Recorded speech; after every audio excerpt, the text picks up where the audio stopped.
오전에 했던 자가 측정 부분에서 잠깐께 질의하겠습니다. 제가 87%가 허위라는 것은 발전소 하나당 한 기업천씩 랜덤으로 조사해 보니까 시간에 등록되어 있지 않고 조사 직원이 한 명인 경우에 통계를 뽑아낸 것이고요. 네. 그래서 시간 등록한 업체가 평균이 3시간에 네. 18.8개의 시료를 분석했다라고 이야기를 했더니 장관님께서 가능하다라는 식으로 답변을 하셨어요. 가능할 수도 가능하다고요? 있겠다.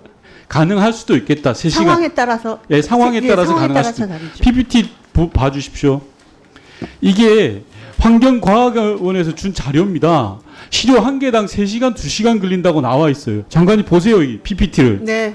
근데 이거를 16개를 3시간에 한다는 거예요. 이런 걸 16개를. 이게 어떻게 가능합니까? 불가능하죠. 상황에 따라 가능한 게 아니라고요. 제가 현업에 계신 분들을 2번이나 만나서 확인한 겁니다. 네. 불가능한 걸 왜 가능하다 그러세요? 다음 PPT 봐주세요. 장관께서는 오전에 시스템을 전면적으로 쇄신했다고 하셨어요. 이게 말씀하시고 싶은 샘스하고 측정인이라는 시스템입니다. 맞죠? 네, 측정인 맞습니다. 예, 샘스하고 측정인이 상호 크로스 체크 되는 줄 알고 계세요? 아니면 안 되는 걸로 알고 계세요? 지금 크로스 체크가 안 되는 부분이 크로스 체크가 안 되면 이게 시스템입니까? 배출업체는 따로 입력하고 측정업체는 따로 입력하게 돼 있단 말이에요. 관리기관이 다르기 때문에. 그래서 검증의 기능을 전혀 할 수가 없어요. 근데 장관께서는 오전에 이게 시스템 구축에서 잘 되고 있다라는 식으로 이야기를 하셨잖아요. 그죠? 세 번째 PPT 봐주세요.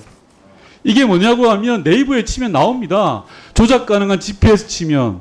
왜냐하면 샘스나 측정인을 입력하려면 GPS 기록을 넣어야 되는데 네, 이 앱으로 들어가면 바로 조작이 가능한 거예요. 그래서 지금 자가 측정에 87% 어림잡아서 이게 허위일 것으로 보여진다라는 겁니다. 그래서 오전에 장관께 드렸던 말씀은 다음 페이지 보십시오.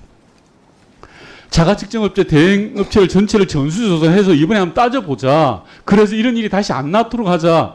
제가 오전에는 과태료 징수만 했다고 했는데 다시 알아봤더니 영업취소한 것도 있긴 하더라고요. 네. 그거 말고도 지자체하고 공동으로 현장 교육을 강화하자. 그리고 제대로 한 실효성 있는 처벌 규정을 마련하자라는 것을 제안합니다.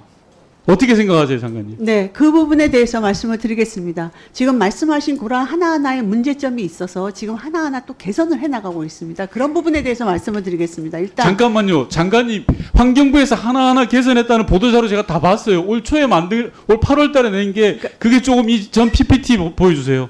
샘스하고 측정인 그 개발했다고 내놓은 그거잖아요. 그러니까 그 근데 이게 전혀 작동하지 않는다니까요. 네, 이에 대한 답변을 하세요. 네, 그 측정인을 지금 운영 중인데요. 그 이후에 또 개발을 한 게 있습니다. 그래서 좀 말씀을 드리겠습니다. 일단 자가 측정 기록 검토 결과 아까 87.3% 위반으로 확인을 하셨고 어쨌든 전수조사라고 하는 부분은 이제 할 겁니다. 그 지금 올해부터 이렇게 계획을 세우고 있는데 전수조사를 다 할 거고요. 근데 87.3이라고 하는 그 퍼센테이지에는 존경하는 의원님 그 아까 2인 1조로 하는데 2인이 아니 한 명이 할 때 그건 위반이 아니라고 일단은 말씀을 드렸잖아요. 근데 아마 1인에 대한 그 측정 이런 부분도 다 포함이 된 걸로 알고 있습니다. 아니 안 되죠. 그러니까 일단은 지금 1분 더 드릴까요? 네, 한 명이 안 되죠. 그런데 지금 현재 상황으로 위반이 아니냐 이런 부분을 말씀을 드리는 겁니다. 그러니까 87.3이라고 하는 그 숫자 높은 숫자가 지금 제가 갖고 있는 알고 있는 그런 통계 숫자보다는 워낙 높기 때문에 여러 가지 그런 위반을 정할 때 지금 현재 위반 여부가 아닌 그러한 부분도 포함이 됐을 거다라는 그런 생각이 들고요.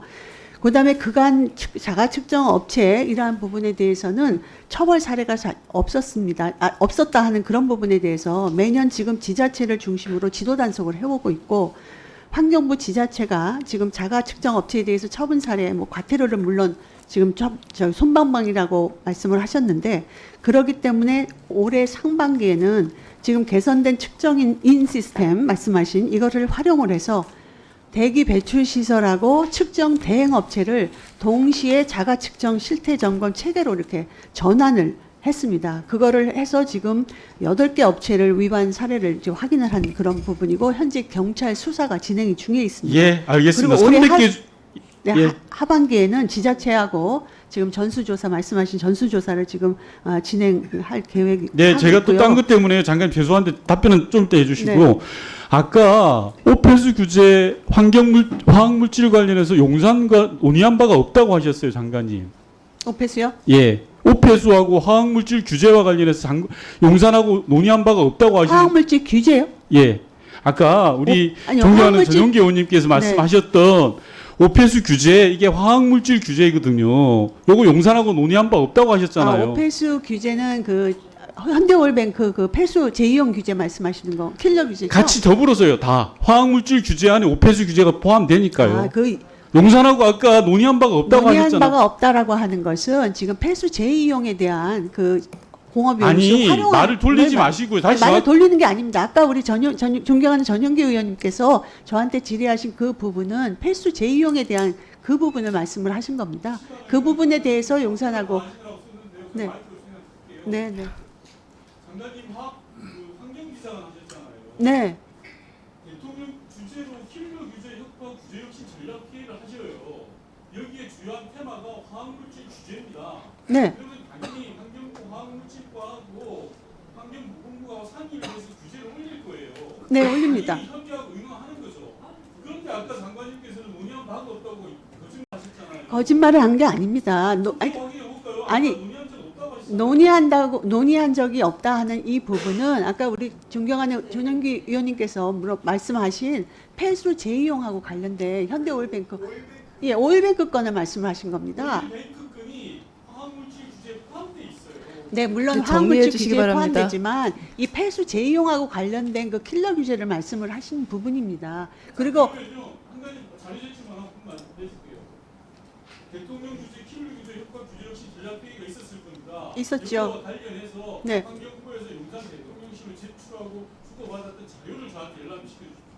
네, 그러겠습니다. 어차피 그 규제 전략 회의에는 제가 발표를 했기 때문에 그 발표한 자료가 있고요. 네, 윤건영 의원님 수고하셨습니다.